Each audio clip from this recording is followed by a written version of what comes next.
Boa noite para todo mundo. Agora valeu.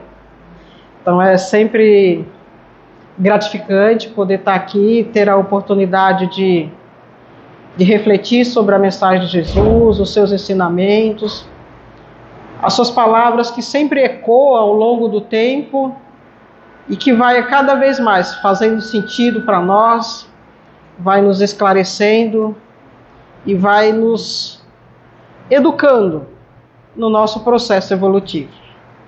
E o capítulo de hoje é a sequência do da semana passada, o capítulo 4 do nosso Evangelho. Não se pode ver o reino de Deus se não nascer de novo, né?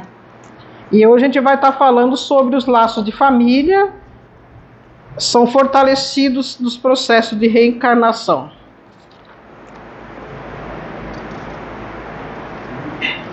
E aí, primeiro questionamento, né? Mas será que a gente precisa reencarnar? Para começar, a gente não evolui ou não aprende tudo de uma vez só. Exemplo mesmo é no nosso dia a dia. Cada um vai ser contratado para um trabalho. Se no primeiro dia que você foi lá, a pessoa explicou tudo, você já aprendeu tudo? Não necessariamente dá para guardar tudo naquela primeira explicação.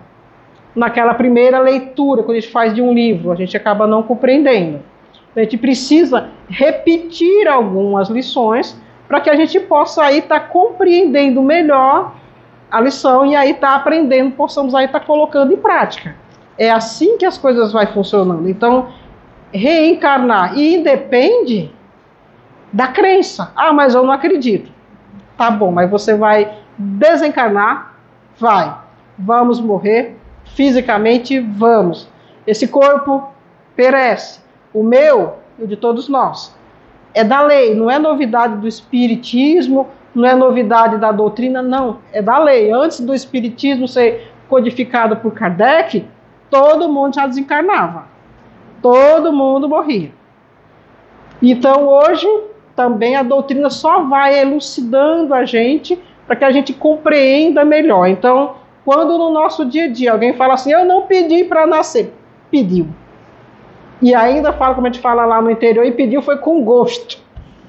Foi com gosto, com muita vontade. Falou, agora eu vou reencarnar e vou fazer as coisas direito. Aí a gente fala, eu não pedi para nascer nessa família. Fala, pois foi essa que você escolheu com muito capricho no plano espiritual. Como sendo ela aquela base, aquele alicerce que você necessitaria nesse processo evolutivo, nesse estágio evolutivo que nós estamos hoje, para que a gente pudesse dar passos na nossa caminhada. Então a gente não pode falar, não, eu não pedi, pediu, e a gente faz planejamentos muito bonitos lá no plano espiritual. A gente se organiza com muito empenho, e não é só nosso, é de um contexto familiar, todos se envolvem nesse processo. E com empenho para que venha dar certo. E aí até a gente, pegando as palavras de Jesus, ele fala assim, né?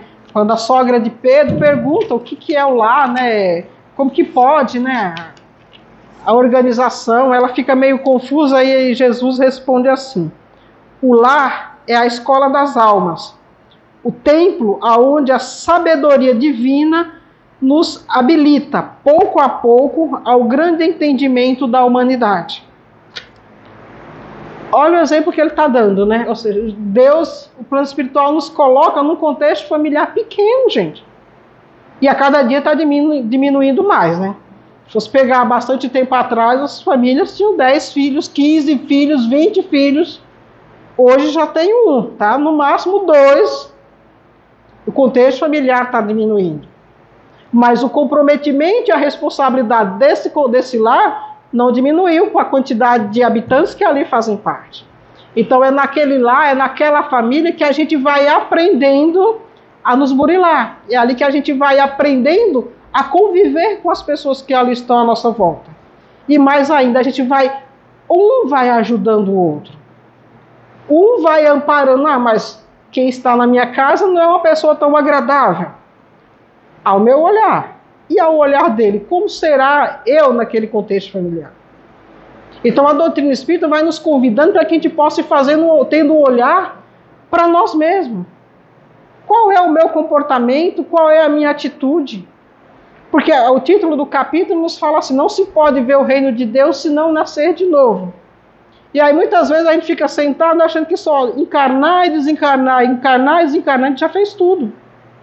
Mas não é o processo de vai e vem. É como eu lido com esse processo do vai e vem. Como que eu lido tá no plano espiritual, me organizando, me preparando para reencarnar. E como é que eu estou convivendo aqui com as pessoas da minha família. E aí a gente lembra sempre da fábula do porco-espinho. Onde estava aquele inverno tenebroso, e aí eles precisavam do calor, né? Aí, lógico, um foi se aconchegando no outro, e aí o que aconteceu? Todo mundo começou a espetar todo mundo. Todo mundo começou, os porquinhos começaram a se machucar. Aí o que fizeram? Debandaram.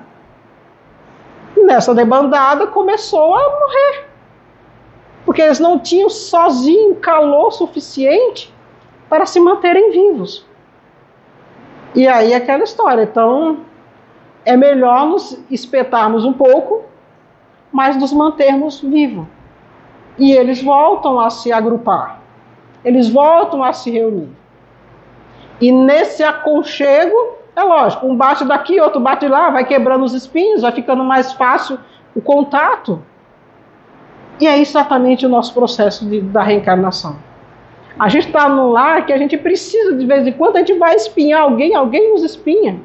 Mas vale mais a pena aproveitar esse ambiente, vale mais a pena aproveitar esse momento do que nos dispersarmos.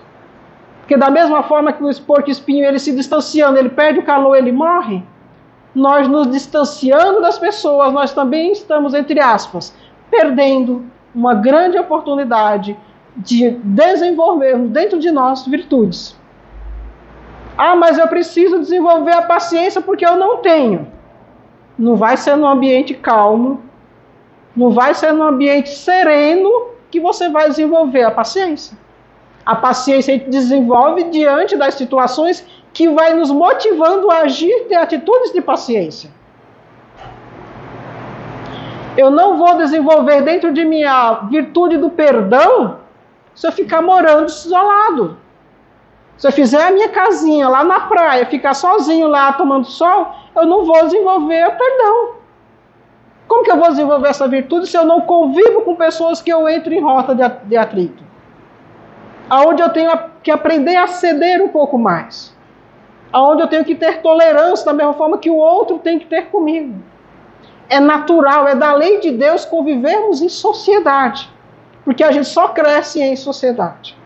A gente só cresce tendo comprometimento e responsabilidade conosco e para com o próximo.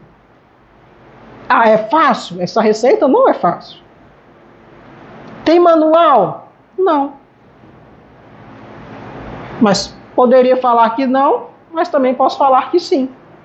Porque as leis de Deus é o manual para que todos nós possamos evoluir. A mensagem de Jesus é o manual que nos motiva e que nos orienta para que a gente possa ir nos desenvolvendo na nossa trajetória evolutiva. A mensagem de Jesus nos convida a sermos pessoas melhores, a não termos pessoas na nossa casa regada com objetos. Eu vou dar o melhor para o meu filho, eu vou dar o melhor para minha esposa, para o meu esposo. Em que sentido eu estou pensando dar o melhor? Em objetos, em coisas?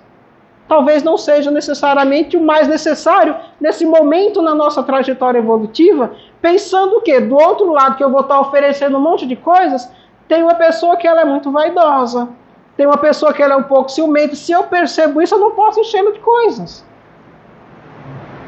Eu preciso ir educando a usar aquilo que é o necessário. E isso a gente faz no nosso convívio todos os dias. Então, assim, nós vamos e voltamos várias vezes, muitas vezes, nós não temos a conta de quantas vezes nós já fomos e já voltamos. Foi o suficiente? Não. Porque hoje nós nos encontramos ainda no mundo de provas e expiações. Onde muitas vezes eu penso no meu bem-estar. Ah, não, está tudo bem comigo, o resto que se resolvam. Ainda tenho muito que aprender. Tenho que aprender. Isso a gente faz na nossa própria casa. E o exemplo disso, que eu estou falando que a gente faz na nossa própria casa, é como muitas vezes se comunica nos nossos lares de hoje. Pelo WhatsApp. Porque eu preciso estar no meu quarto, porque eu preciso ter privacidade. Isso é de pai para filho, de filho para pai. Não, mas tem o direito de fazer o que quer. Como fazer o que quer? O filho tem o direito de fazer o que quer, o pai tem que orientá-lo no caminho correto. E se o pai não sabe ainda o caminho correto, vai ter que aprender junto com o filho, mas vão ter que começar a trilhar o caminho correto. Ah, mas tenho que ensinar a ter autonomia. Sim, tem que ensinar a ter autonomia com responsabilidade, com respeito. Exportar para a sociedade alguém que tenha comprometimento consigo, com o seu bem-estar, mas que respeite o outro, que está na outra condição. E o quanto a gente vê na nossa sociedade. Nós temos uma sociedade que, entre aspas, é uma sociedade doente, onde prevalece o bullying, onde prevalece o preconceito. E que muitas vezes é alimentado dentro dos nossos lares, no nosso contexto familiar. Porque nós às vezes, somos criados como sendo o centro das atenções. A cereja do bolo, a pessoa mais importante do mundo, que não pode ser contrariado. Não, nós precisamos de regras. Precisamos de limite. A família vai nos dando esse limite, vai nos dando essa regra, vai nos dando essa orientação. Porque a gente é na nossa família que um vai ajudando o outro. É através do pensamento, é através da palavra, é através de uma prece. A gente vai fazendo isso no nosso contexto familiar. Ah, mas eu não consigo falar com aquele meu parente. Mas reza para ele. Mas ele me fez mal, mas faço bem. Não use o mesmo recurso que ele utiliza se você já se sente desconfortável da situação.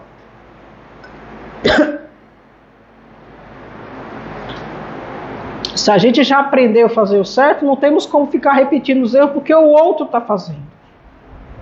Porque se a gente está falando de reencarnação, pasmem, todos nós somos responsáveis pelos nossos atos. Ah, somos. Cada um fica registrado. Hoje todo mundo tira foto, tudo vai para a nuvem.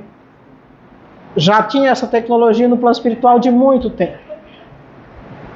E o pior não é isso. Não é que só o que a gente faz que os outros veem. Até o que a gente pensa fica registrado. E nós somos responsáveis por tudo isso. Nós vamos ter que dar conta. Então,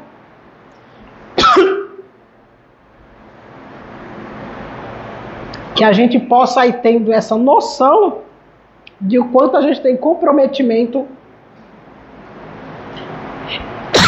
Desculpa, mas hoje eu fiz direito, trouxe a minha água.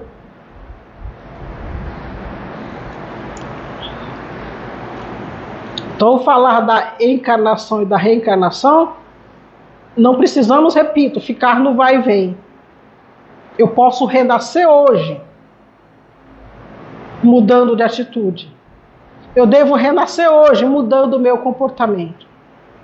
Eu posso renascer hoje, tendo um pensamento mais salutar, um pensamento mais equilibrado, um pensamento com mais bom senso, mais respeito para comigo e para com o próximo.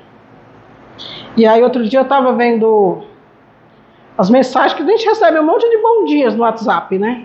A gente fala, não, mas é muito chato, mas eu recebi um que olha que fala que tem tudo a ver com deixe o seu melhor por onde passar. Pode ser que um dia você precise voltar. Está falando da reencarnação.